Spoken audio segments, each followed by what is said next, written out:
لیکن میں محسوس کرتا ہوں کہ ان کے دلوں میں، ان کے ذہن میں ایک انسانیت تھی، ایک صحابہ کا درد تھا، ایک ان کی آنکھوں کی روشنی میں ہمارے نبی کی جو باتیں تھی، ہمارے نبی کا جو درد تھا امت کے لیے، انسان کے لیے، وہ درد مولانا کی آنکھوں میں دکھتا تھا۔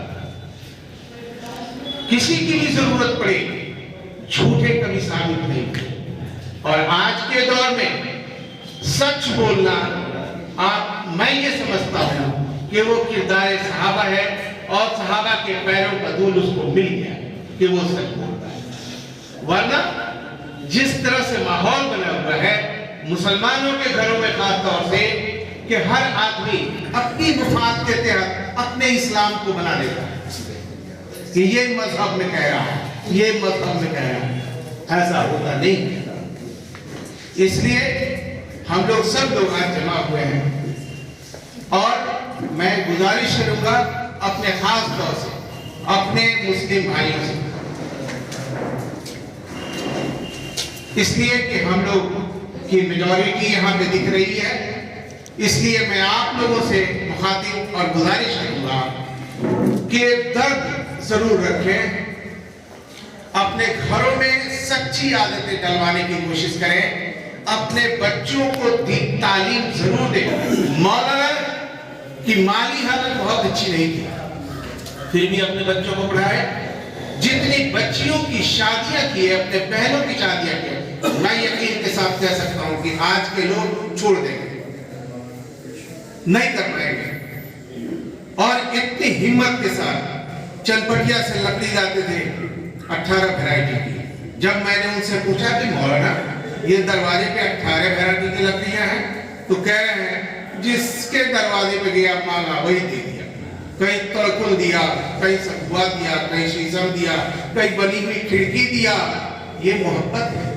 کہیں ہندو نے دیا، کہیں مسلمان نے دیا، سبوں نے میری مدد کری، اور اسلام کے مطابق اپنے بچوں کی شادیاں کی، بچیوں کی شادی کی، بہنوں کی شادیاں کیا۔ اور پتہ کریں گے کہ کتنا زمین ہے، کتنا جائیداد ہے، تو پتہ چلے گا جو لوگ رو رہے ہیں ان سے بہت کم ہے۔ ہم مسلمان ہیں، اپنی زندگی میں ہمیشہ یہ کہتے ہیں اللہ کے رسول نے فرمایا، اللہ کے رسول کا نام ہمارے آنکھوں کی بینائی میں ہونی چاہیے۔ اور جو خوبیاں تھی صحابہ کے اندر، ان کے پیروں کا دھول اگر ہمیں مل جائے تو غنیمت ہے زندگی۔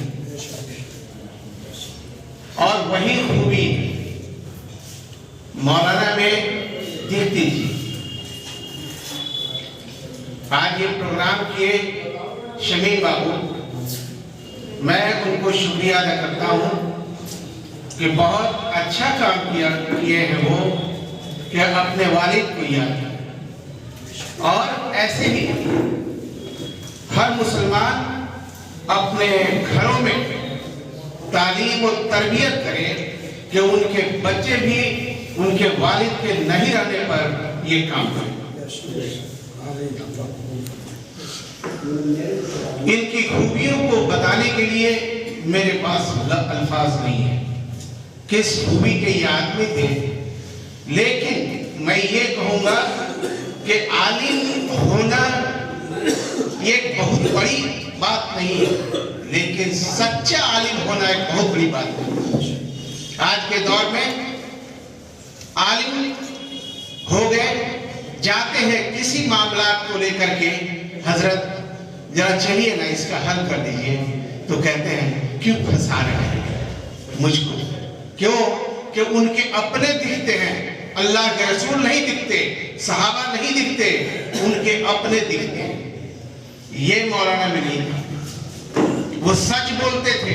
اس لیے میں جمعے کا انتظار کرتا تھا کہ مولانا آ جائیں گے اور اچھی گفتگو ہوگی۔ اور ہم مولانا جب جدا ہوتے تھے وہاں سے، میں ان کا پان کھاتا تھا کہ مولانا ذرا پان کھلا دیجیے، تاکہ کچھ میں سیکھوں تو میرے دماغ پہ اثر کرے اور ان کی بھی تھوڑی روشنی میرے اندر ہے، جیسا مولانا عبد الرحمان صاحب امیر شریعت سے میں ان سے گزارش کرتا تھا، اور جب وہ یہ رحیم چاچا ان کو پان کھلاتے تھے تو میں بھی رحیم چاچا سے گزارش کرتا ذرا تھوڑا مجھ کو بھی دے دیجیے۔ یہ بزرگوں کی علامت ہے کہ کچھ ان کی چیزوں کو اپنے اندر ڈالنے کے لیے ایک جو ان کی عادتیں ہیں اس میں تھوڑا سا شریک ہو جائے۔ تو میں بھی ان سے شریک ہوتا تھا۔ مولانا سے کئی باتوں پہ ہم لوگ بات چیت کرتے تھے، ان کی شاعری، ان کا کلام جہاں وہ پڑھنے جاتے تھے وہاں میں بھی جاتا تھا۔ جو مولانا کرتے تھے اور جو درد تھا صحابہ کا آنکھوں کی بینائی میں، جو محبت تھی اللہ کے رسول کی، وہ آج لوگ بھی رکھے۔ شکریہ۔